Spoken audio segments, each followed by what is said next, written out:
पाकिस्तान हमसे मजबूत स्थिति में है। वो क्या है कि पाकिस्तान में कोई भी सत्ता पक्ष का नेता और विपक्ष का नेता सेना की ऊपर प्रश्न नहीं उठा रहा है। पाकिस्तान के किसी भी व्यक्ति को भारत के मीडिया में कोट नहीं किया जा रहा है की स्थिति नहीं है। भारत के बड़े बड़े नेताओं को, मुख्यमंत्रियों, पूर्व मुख्यमंत्रियों को कोट किया जा रहा है। भारत के बड़े प्रमुख नेता का स्टेटमेंट पाकिस्तान हमारे विरुद्ध डोजियर में यूज होता है। ये कुछ वैसा ही जिससे जनरल बिपिन रावत ने 2.5 फ्रंट की लड़ाई कहा। कुछ ऐसे दीमक भी हैं जो भारत में भी है। देखिए, एक मामले में मैं कहना चाहूंगा जो ऑपरेशन सिंदूर चल रहा है, एक मामले में पाकिस्तान हमसे मजबूत स्थिति में है। वो क्या है कि पाकिस्तान में कोई भी सत्ता पक्ष का नेता और विपक्ष का नेता सेना की ऊपर प्रश्न नहीं उठा रहा है। भारत में अनेक नेता प्रश्न उठा रहे हैं।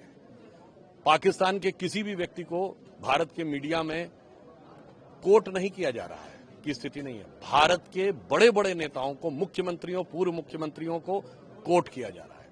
पाकिस्तान के किसी नेता का ऐसा कोई वक्तव्य नहीं है जिसे हम अपने डोजियर में पाकिस्तान के विरुद्ध यूज कर सकें। मगर भारत के बड़े प्रमुख नेता का स्टेटमेंट पाकिस्तान हमारे विरुद्ध डोजियर में यूज होता है। ये कुछ वैसा ही जिससे जनरल बिपिन रावत ने 2.5 फ्रंट की लड़ाई कहा था, 2.5 फ्रंट की लड़ाई।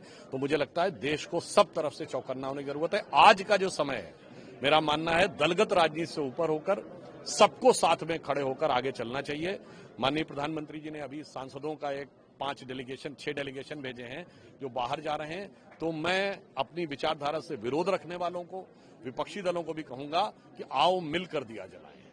कांग्रेस लेकिन ये कह रही है कि क्या जरूरत है प्रतिनिधिमंडल भेजने की? एक बयान कांग्रेस की तरफ से आया। देखिए, वो तो तिरंगा यात्रा का भी विरोध कर रहे थे।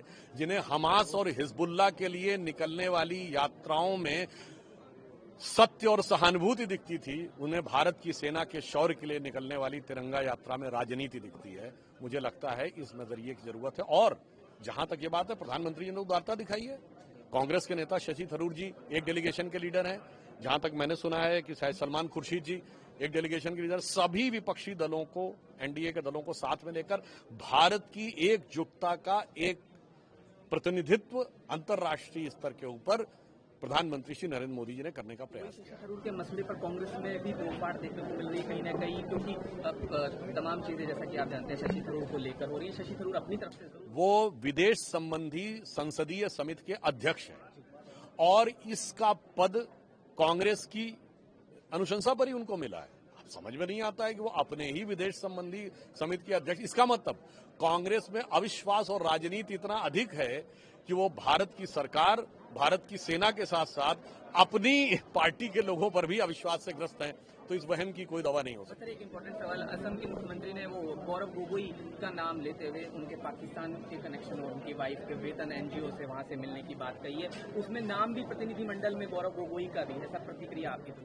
देखिए, उस विषय पे गौरव गोगोई जी को अपना जो भी स्पष्टीकरण देना है, क्योंकि हेमंता विश्व शर्मा जी ने बहुत आग्रहपूर्वक, बड़ी दृढ़ता के साथ उन्होंने स्पष्ट कहा है और वैसा स्पष्ट उत्तर उनकी तरफ से नहीं आया। वो अलग विषय है। पर हमने कहा ना, इस समय जो हमारी सरकार ने निर्णय लिया है वो दलगत भावना, क्यों असदुद्दीन ओवैसी भी तो है उसमें। हमने ये नहीं देखा है कि कौन विरोध कर रहा। हमने कहा पूरे भारत का प्रतिनिधित्व होना चाहिए।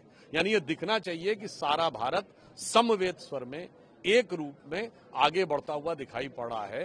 तो मैं इसे एक लाइन में कहूंगा कि अनेकता में ऐक्य मंत्र को जन जन फिर अपनाता है। देखो प्यारा देश हमारा आगे बढ़ता जाता है। इस विचार से हम काम कर रहे हैं।